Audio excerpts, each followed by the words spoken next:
دوستوں آج supreme court نے ایک بہت بڑے کیس کا فیصلہ دیا ہے اور وہ کیس ہے جسٹس فیض عیسیٰ کیس جو کہ پچھلے تقریباً 2 سال سے چل رہا تھا۔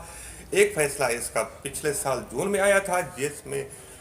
صدارتی ریفرنس جو کہ فائل کیا گیا تھا جسٹس قاضی فیض عیسیٰ کے خلاف اس کو تو ریجیکٹ کر دیا تھا، لیکن ساتھ ہی سر پر تلوار بھی لٹکا دی تھی، اور وہ تلوار تھی کہ جسٹس قاضی فیض عیسیٰ کی بیوی سرینا فیض عیسیٰ کی جو لندن میں جائیداد خریدی گئی اس کی تحقیقات ایف بی آر کرے گا۔ ایف بی آر کو 3 مہینے کا ٹائم دیا گیا تھا، لیکن ایف بی آر نے بہرحال وہ تحقیقات کی، لیکن جسٹس قاضی فیض عیسیٰ کی بیوی سرینا فیض عیسیٰ نے کافی تحفظات کا اظہار کیا تھا اور آبجیکشن کی تھی کہ ان کا موقف صحیح طریقے سے سنا نہیں گیا اور شامل نہیں کیا گیا ایف بی آر کی رپورٹ میں۔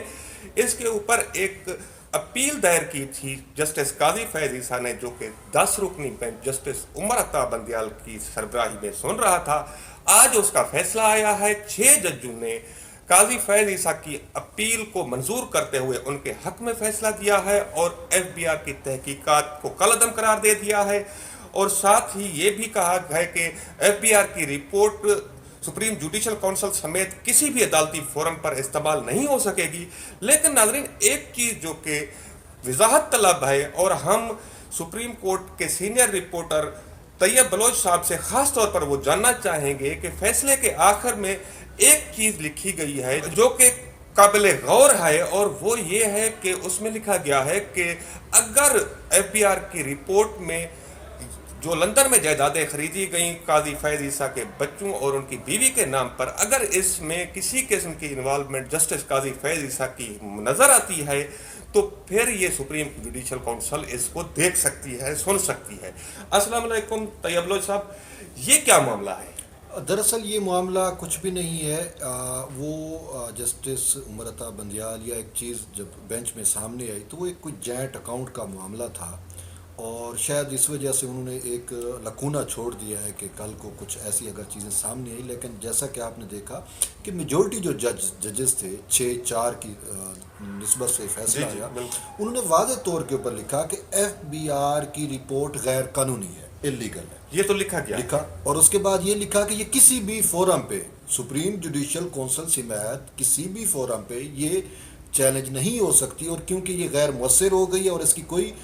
ورتھ نہیں ہے لیگل، تو اس وجہ سے وہ سارے معاملات جو ہیں وہ اب ختم ہو گئے ہیں۔ لیکن یہاں پہ جو سمجھنے والی بات ہے وہ یہ ہے کہ ایسا کیوں ہوا۔ دراصل میں آپ کو ایک چھوٹی سی بات بتاتا ہوں جو آج دوران سماعت ہوئی۔ جسٹس قاضی فیض عیسیٰ کی اہلیہ نے کہا، جسٹس عمر عطا بندیال اور جسٹس منیب اختر، یہ 2 ججز تھے جس سے شاید ان کو یہ نظر آ رہا تھا کہ یہ ہمارے خلاف ہیں، تو انہوں نے کہا کہ میرے شوہر نے اور مجھ سمیت میری پوری فیملی کی پراپرٹیز، چاہے وہ لندن میں ہے، اسپین میں تھی، وٹ ایور، جہاں سے پیسے ہیں لیگل چینلز کے تھرو، وہ تو سارا کچھ آپ کے سامنے آ چکا، کیا آپ میں اتنا دم ہے؟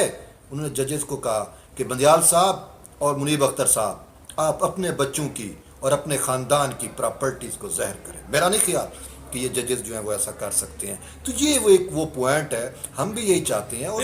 جو پوائنٹ کی وضاحت چاہ رہے تھے کہ جو آخر میں ایک لائن لکھی گئی ہے، اگر ایف بی آر نے کو کوئی انوالومنٹ ملی ہے ان جائیدادوں کی خریداری میں جسٹس قاضی فیض عیسیٰ کی، تو سپریم جوڈیشل کونسل اس کو سن سکے گی۔ کیا یہ ایک اور تلوار لٹکا دی گئی ہے؟ نہیں، میرے خیال کہ ایسی کوئی تلوار ہے، فیصلہ بالکل واضح ہے۔ اب جو 4 ججز نے اختلاف کیا تو یہ ان کی رائے بھی ہو سکتی ہے، ہم نے دیکھنا ہے کہ اکثریت کی رائے کیا ہے، 6 ججز کی رائے کیا ہے، تو وہ 6 ججز کی جو رائے ہے وہ مقدم ہوگی، 4 جو بھی کہتے رہیں۔ کیونکہ میں آپ کو بتاؤں کہ بالکل ایسے ہی جیسے آپ نے کہا پہلے بھی جون میں یہ فیصلہ آیا تھا، جب جون میں فیصلہ آیا تھا اس وقت بھی 10 رکنی بینچ تھا، تو اس میں سے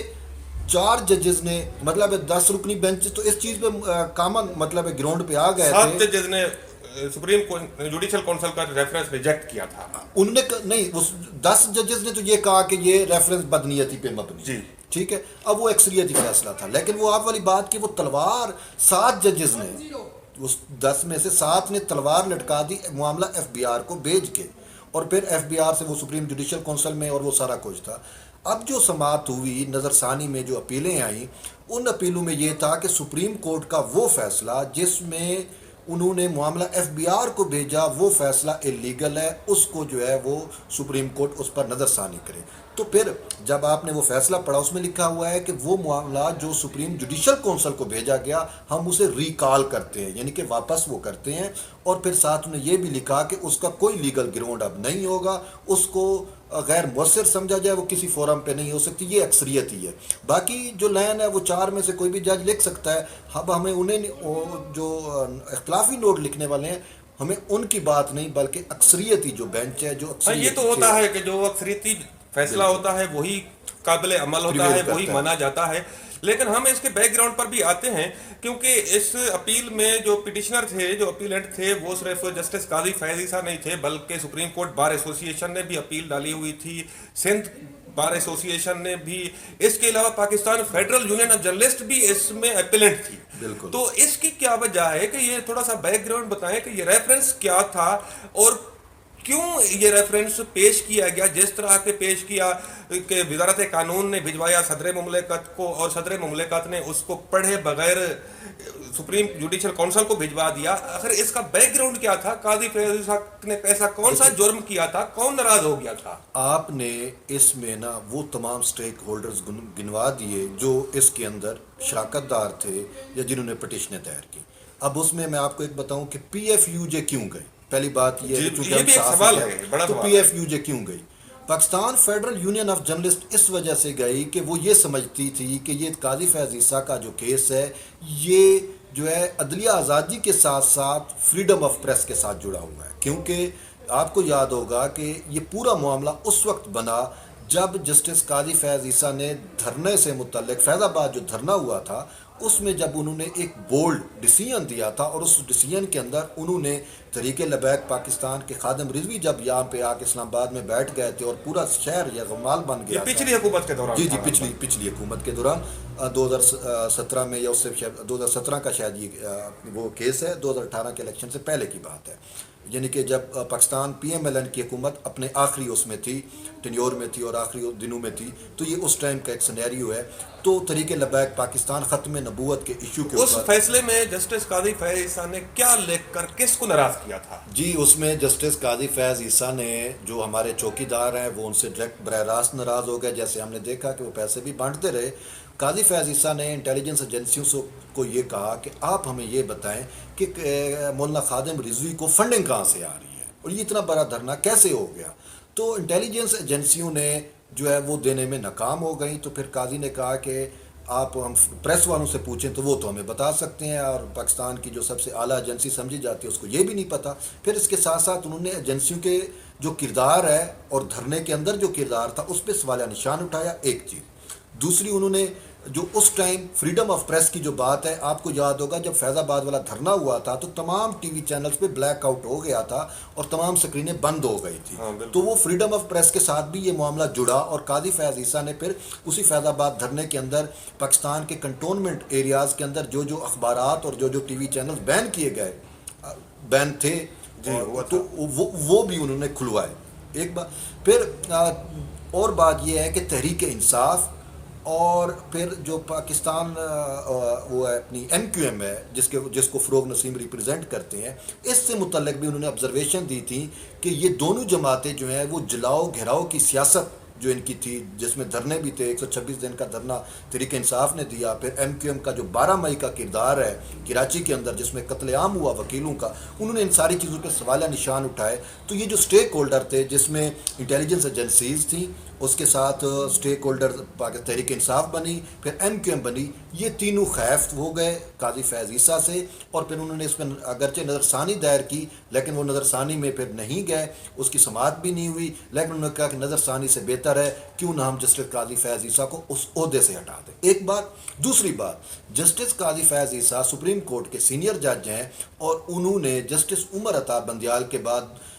دو ہزار غالباً اب 21 ہے، 22 23 میں چیف جسٹس بھی بننا ہے کہ جب پاکستان میں عام الیکشن ہوں گے، اگر یہ حکومت اپنا 5 سال کا ٹینیور پورا کرتی ہے تو جب عام الیکشن ہوں گے تو اس وقت جسٹس قاضی فیض عیسیٰ نے چیف جسٹس ہونا ہے. تو وہ جو سٹیک ہولڈرز ہیں جو پولیٹیکل مینوپولیشن یا پولیٹیکل انجینئرنگ کرتے ہیں، مطلب ان کو اصل خطرہ قاضی فیض عیسیٰ کے چیف جسٹس آف پاکستان بننے کا ہے. اور آپ کے کہنے کا مطلب یہ ہے کہ کچھ طاقتیں پاکستان میں جو کہ سب سے بڑی طاقتیں ہیں وہ قاضی فیض عیسیٰ صاحب کو چیف جسٹس کی کرسی پر شاید نہیں دیکھنا چاہتی تھی. بالکل ایسا ہی ہے، کیونکہ ہم نے دیکھا کہ 2018 کا جو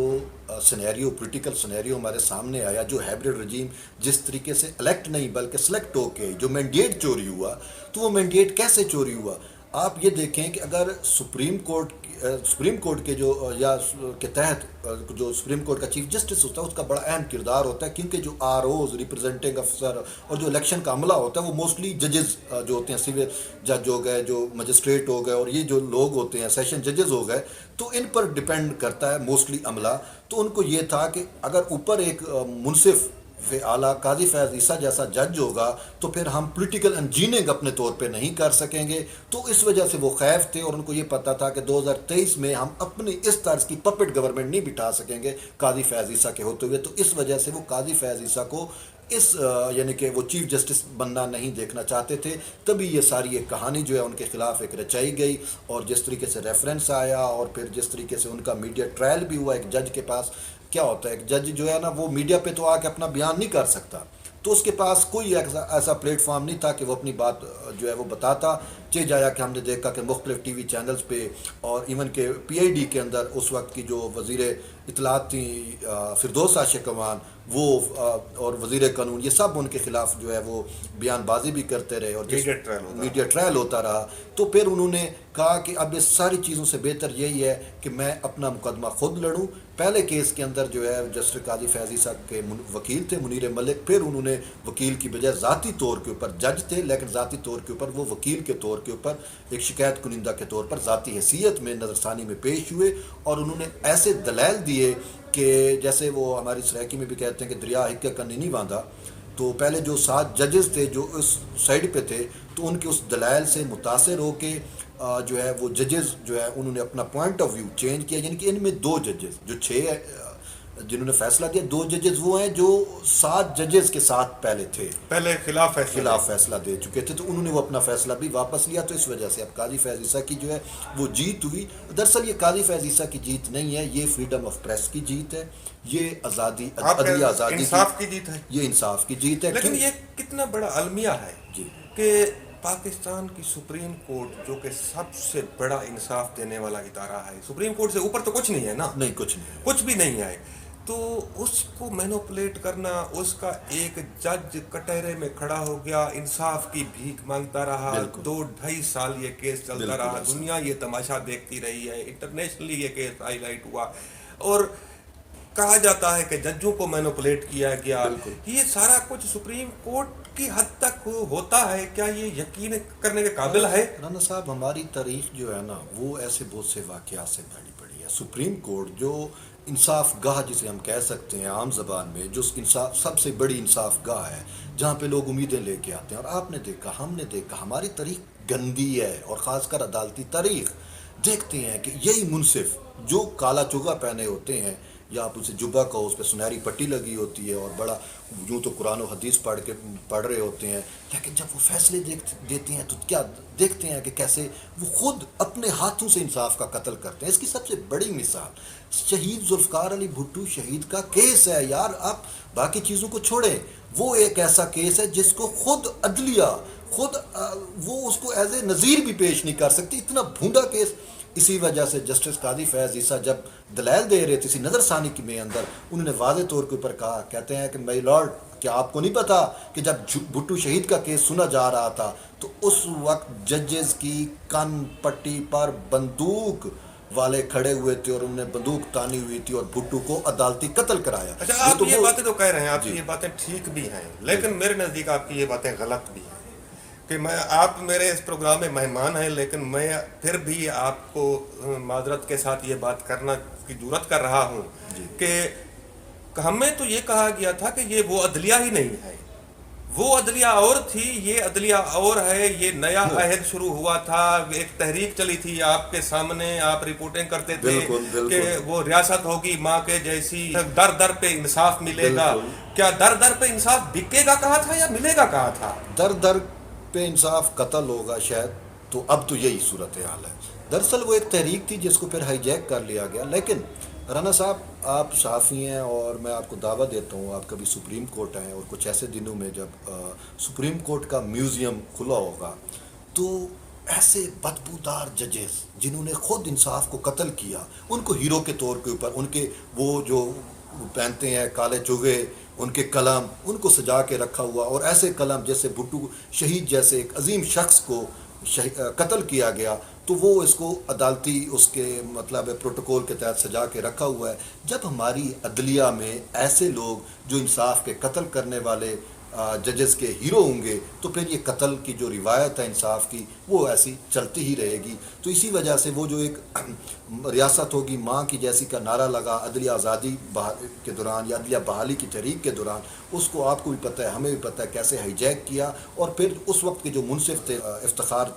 محمد چودھری صاحب چیف جسٹس، انہوں نے پھر کس طریقے سے اسی عدلیہ ہم کو، اسی دیکھتے عدلیہ رہے آزادی کو کہ رات کے مینوپولیٹ کیا. 1 بجے بھی جمہوری حکومت کے خلاف نوٹس لیے گئے. جی جی. یہ بھی ہوا ہے. تو وہ مینوپولیشن کا وہ جو اصل میں یہ دیکھیں اسٹیک ہولڈرز ہوتے ہیں. تو وہ میں آپ کو ایک بات کہوں، ایک جج تھے سپریم کورٹ کے چیف جسٹس، میں اپنے طور پہ بات نہیں کر رہا، میں ایک حوالہ دے رہا ہوں اور آن دی ریکارڈ بات ہے، ان کی گفتگو پبلک ہو گئی تھی. اس میں انہوں نے کہا تھا کہ یہاں پہ دانہ ڈالا جاتا ہے، جو جج دانہ چگ لیتا ہے اور جو ایک دفعہ دانہ چگتا ہے پھر وہ اس سے باہر نہیں جا سکتا، تو وہ دانہ چگتا ہی رہتا ہے. تو اب بھی ہم دیکھتے ہیں کہ سپریم کورٹ میں بہت ہی کم ایسے جج ہیں جو شاید انصاف کے علم بردار ہیں. موسٹلی وہی دانہ چگنے والے ہیں، کسی کی مجبوری ہے یا بقول وہ اپنا کیا کہتے ہیں، جو بہت بڑے لیڈر تھے عدلیہ آزادی کے علی احمد کرد صاحب، انہوں نے کہا کہ 2 یا 4 ججز کا انہوں نے سپریم کورٹ میں نام گنوایا کہ یہ حقیقی ججز ہیں، باقی تنخواہ لینے والے ججز ہیں. حقیقت میں یہی ہے کہ ہمارا سسٹم اجتماعی طور پہ انتہائی تعفن زدہ ہو چکا ہے، اور اس کو جسٹس قاضی فیض عیسیٰ نے کچھ ایسے الفاظ میں کہا تھا کہ لگتا ہے ہم گٹر میں رہ رہے ہیں. اور شاید یہی گٹر ہے، یہی تعفن جو ہے وہ سپریم کورٹ میں بھی ہمیں نظر آتا ہے، اور پاکستان کے آپ کسی بھی ادارے میں چلے جاؤ کہ وہ ادارے جو ہیں وہ ریاستی جونکیں بن کے عوام کا خون نچوڑ رہی ہیں. اور آج کی پاکستان کی صورتحال یہی ہے، آپ کسی بھی جگہ پہ چلے جاؤ تو یہی کچھ ہو رہا ہے. صرف سپریم کورٹ میں انصاف کا قتل نہیں ہو رہا بلکہ ہر جگہ پہ عوام کا ہی قتل ہو رہا ہے. تو ناظرین، ہم آتے ہیں اپنے اصل موضوع کی طرف. تو میں آپ کو آخر میں اختتام کرتے ہوئے یہ بتانا چاہوں گا کہ جسٹس قاضی محمد فیض عیسیٰ، جن کا تعلق بلوچستان کے ضلع پشین سے ہے، اور ان کے آباء و اجداد کافی صدیاں پہلے دھار سے پشین میں آئے تھے. جسٹس قاضی فیض عیسیٰ کے والد صاحب تھے قاضی محمد عیسیٰ، جو کہ ریاست کرلات کے قاضی القضاء تھے. اور جب پاکستان بنا تو یہ ایک مقدمہ گیا تھا قاضی محمد عیسیٰ کی عدالت میں کہ ریاست کرلات کے پاکستان کے ساتھ الحاق کا. تو یہ ایک تاریخ ہے جو کہ میں آپ کو بتانا چاہتا ہوں کہ اس تاریخ کو بھی سامنے آنا چاہیے، ریکارڈ پر ہونا چاہیے کہ قاضی محمد عیسیٰ نے پاکستان کے حق میں فیصلہ دیا تھا ریاست کرلات کے الحاق کے حوالے سے. تو اس حوالے سے قاضی محمد عیسیٰ محسن پاکستان بھی ہیں، اور ان کی اولاد قاضی فیض عیسیٰ ہائی کورٹ کے جج رہے ہیں اور پھر سپریم کورٹ کے سینئر جج ہیں اس وقت. ان کے دامن کے اوپر کسی قسم کا آج تک داغ نہیں تھا، اور یہ ریکارڈ ہے، سپریم کورٹ کے اندر موجود ہے، ایف بی آر کے اندر موجود ہے. میں کیونکہ ایف بی آر کو زیادہ کور کرتا ہوں، طیب بلوچ صاحب سپریم کورٹ کو کور کرتے ہیں. تو قاضی فیض عیسیٰ کی جو بیگم ہیں سرینا فیض عیسیٰ صاحبہ، وہ بھی کوئی مطلب ہے کہ ایسی عام خاتون نہیں ہیں، وہ بھی بلوچستان کے ایک بڑے خاندان سے تعلق رکھتی ہیں، اور ان کو ہزاروں ایکڑ زمین جو زرعی زمین ہے، قابل کاشت زمین ہے، وہ جہیز میں ملی. اس کے علاوہ اور بھی ان کو پراپرٹی کراچی میں دیگر جگہوں پر جہیز میں ملی جو کہ وراثت میں آئی ان کے پاس. اور وہ خود ایک صاحب ثروت خاتون ہے جو ایک بڑے خاندان سے تعلق رکھتی ہیں. ایسا نہیں ہے کہ ان کا گزارا صرف